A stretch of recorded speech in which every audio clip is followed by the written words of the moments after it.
Hello friendos and randos, welcome back to another video. Today we are going to be talking about the yellow leaders and deck lists going into OP03.5, especially with the release of the new starter deck side YAMATO in the English meta.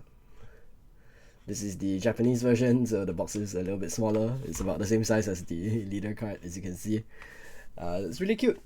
But yeah, today we'll talk a little bit about deck profile for KATAKURI, as well as usable for the starter deck LINLIN, and also what you would change if you wanted to make it into a Yamato leader list, for example. First up, we'll talk about the 2k counter cards. So first we have Streisand. 1 cost 1k. On play, you may discard a trigger card from your hand in order to KO a 1 cost character. This is especially useful against decks like Law, or any deck that runs a 1 cost blocker. Otherwise, you wouldn't really be using this card very much. Next is Pudding. 2 cost Pudding from the starter deck. Her effect is, on play, you may look at the top card of your opponent's or your own life and then place it on the top or bottom of the life pile. So it has the same effect as the KATAKURI leader on a 2 cost body. You wouldn't really play this character down much either, unless you were playing against maybe Zoro and you needed something to clear his small bodies.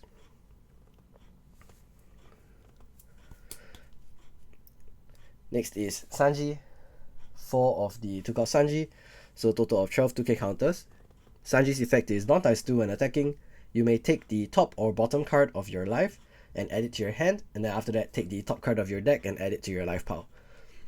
So you're able to use it to replace non-triggers in your life. So for example, if you use your KATAKURI leader ability and you grab a, you look at your life and you see like a 8 cost KATAKURI or a 10 cost Big Mom, you can use this to add it to your hand instead. Okay, next on to some of the units. So first we have 4 cost Cracker. Cracker is a 4 cost unit, 5k power, standard stat line, 1k counter as well. Dawn times 1, if you have less life cards than your opponent, this character gains 1000 power as well as double attack.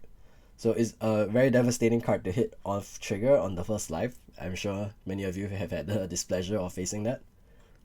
On top of that, of course, it does have counter, so no real downsides to adding it in the deck as well. Just overall a very strong card.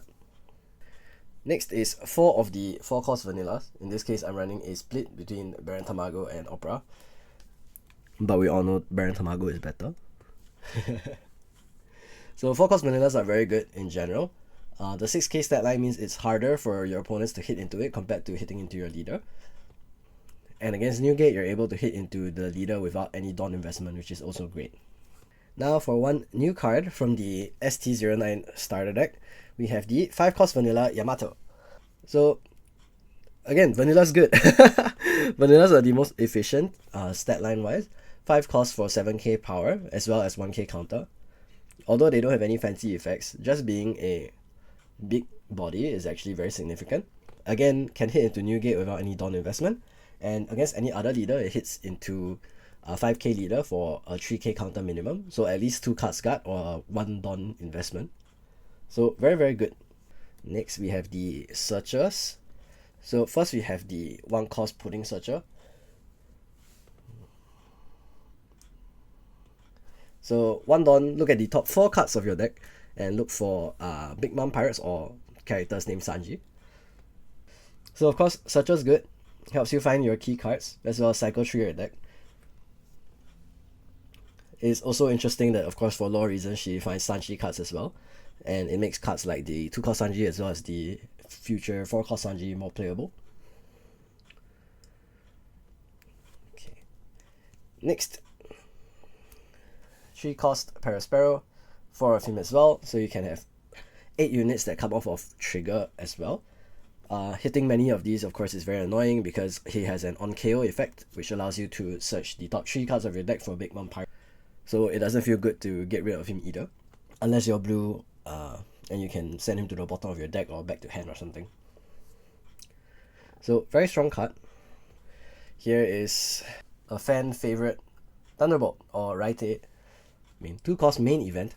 You may trash the top card of your life and then KO up to one of your opponent's cost 5 or lower characters. And off trigger, you may KO up to one of your opponent's cost 5 or lower characters. So comes at no cost off of trigger. Very, very painful card to hit, especially on last life. For example, if you had a blocker and you were relying on that to save you. And of course, it's one of your few forms of removal in this deck. In OP03 as well as OP04, there's not a lot of removal in yellow in general. So we're running this at 4 copies in order to make sure that you hit it off of trigger more often as well. Okay, next is the top end. So the top end for yellow is very standard. It is either 7 cost LINLIN, 8 cost KATAKURI, or the 10 cost LINLIN. So these are all the usual top end that you will see in a KATAKURI deck. The list I'm running is at 2-4-4 for the ratios, but you can always adjust them accordingly. So for each card, 7 cost LINLIN. 7 cost LINLIN's effect is on play, your opponent chooses one of the following effects. Your opponent trashes the top card of their life, or you add 1 card from the top of your deck to the top of your life. So life or death is a very lore accurate effect. Very strong as well. Most opponents will trash their life in order to make it so that you don't get additional trigger chances, as well as making sure that the game doesn't prolong for too long. But if they were to be in a position where they had no choice but to heal you, this is of course very good to just, let you live another turn. This is very good pressure into most decks, except for of course the red Newgate. But every other deck would really not be happy to see this card on curve for sure.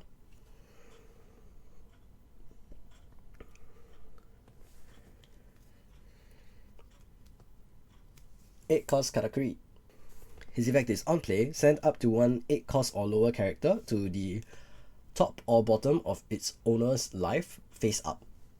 So interestingly, you're also able to use it on itself, so you can play it down and send it immediately to your life zone. I've actually had to do that once with the yellow LINLIN leader in order to rig a life to make sure I don't die. Funny story.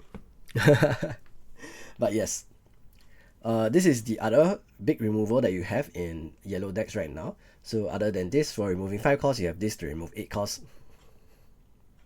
You're usually using it on high priority targets. And you can remove anything if this comes down on curve. So if your opponent is on 8 Dawn, they drop an 8 cost, you put this down on 9.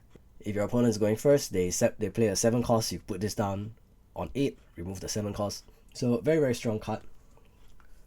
And of course, you also have the flexibility to do things like adding your pudding back to your life pile, or adding your 2k counters that you've played down previously, like Sanji, back to your life pile after you've used their effects. You can even do silly things like adding your 7 cost back to life and then the next turn using it again to cause your opponent to banish another life.